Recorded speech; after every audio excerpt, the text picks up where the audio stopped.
उस वक़्त आप कहाँ थे जब ये कॉल आया? फिर कैसे आपने प्रोसेस शुरू किया? और एक आतंकी को छोड़ना, हमेशा आप तो आपने आतंकियों का एनकाउंटर किया, एनकाउंटर स्पेशलिस्ट थे।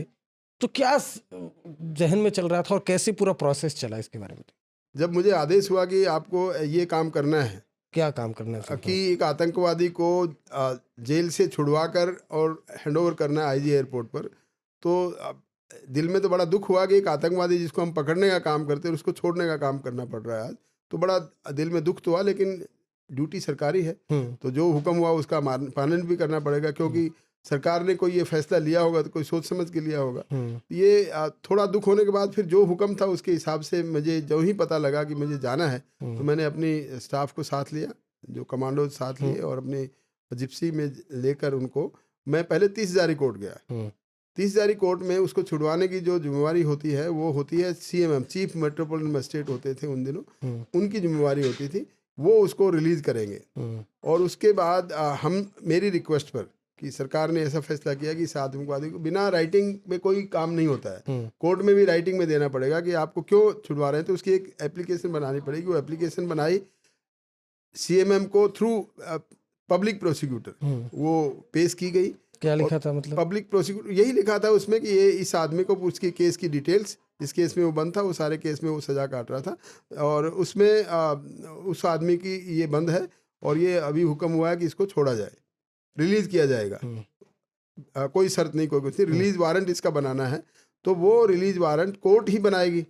किसी भी आदमी को कस्टडी में रखने के लिए या कस्टडी से छुड़वाने के लिए, रखने के लिए होगा तो कस्टडी वारंट होगा, यानी हुँ, उसको कस्टडी में रखना है, हुँ, और रिलीज़ करना है तो रिलीज़ वारंट होगा, कि वो सभी कोर्ट के ऑर्डर से ही होगा। हुँ, तो हमारी स्पेशल सेल की कोर्ट चीफ मेट्रोपॉलिटन मजिस्ट्रेट थे, उन्होंने ये ऑर्डर जारी किया कि आप इसको रिलीज़ कर दीजिए। वो रिलीज़ वारंट था जेल सुप्रीडेंट के नाम से। हुँ, तो वो रिलीज वारंट लेने के लिए जो रिटर्न प्रोसीडिंग्स होती हैं वो मैंने की। हुँ, सरकारी वकील साहब को से उसने उनको फॉरवर्ड किया, हुँ, फॉरवर्ड करके कोर्ट ने प्रॉपर ऑर्डर किया, ये आदमी को पब्लिक इंटरेस्ट में सरकार के आदेश के हिसाब से रिलीज किया जाए। हुँ, 3 कंडीशंस होती है, एक तो उसको एक्विट किया जाए, छोड़ दिया जाए। हुँ, एक होता है कि अपराधी तो है, उसको रिलीज कर रहे हैं किसी कंडीशन में, हुँ, और रिलीज करने का प्रोविजन है कानून में, उस प्रोविजन के आधार पर उसको रिलीज करने के ऑर्डर लिए गए वहाँ हुँ। से।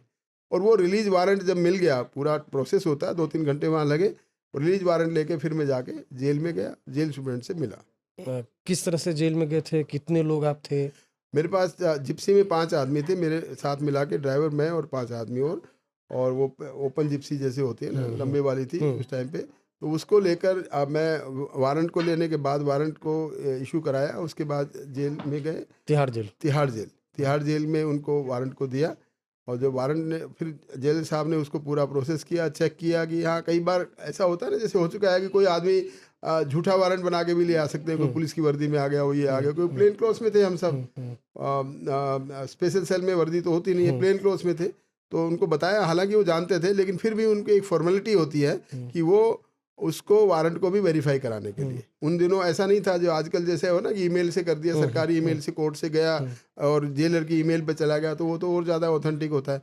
उस टाइम पे ईमेल का सिस्टम ज़्यादा नहीं था रिलीज वारंट बनाने का या कस्टडी वारंट देने का। हुँ, तो उन्होंने वेरीफाई करने के बाद में फिर उनको मालूम ही था कि ये आदमी छूटना है, हुँ, क्योंकि सरकार की तरफ से आदेश हो चुका था कि ये होना है। हुँ, तो फिर भी अपनी फॉर्मेलिटी होती है, उन्होंने अपने आप को श्योर करने के लिए हमने अपनी वेरिफिकेशन की है, क्योंकि उनको पेपर्स में लिखना होता है कि we have verified authenticity of this release warrant. Hmm. तो वो करने के बाद में फिर आधे पौने घंटे मुझे वेट करना पड़ा, उनको जेल से बुलाकर फिर उसको तो मेरे जब हैंड ओवर किया। पहली बार जो आतंकी उमर सईद शेख तिहाड़ जेल में आपके सामने आया, क्या उसका हाव-भाव था? किस तरह से, क्या आपको मतलब वो क्या रियलाइज़ेशन था आप उसको देखकर? चूँकि आप एक बिल्कुल देख आतंकी को छोड़ने वाले हैं। हाँ, यस।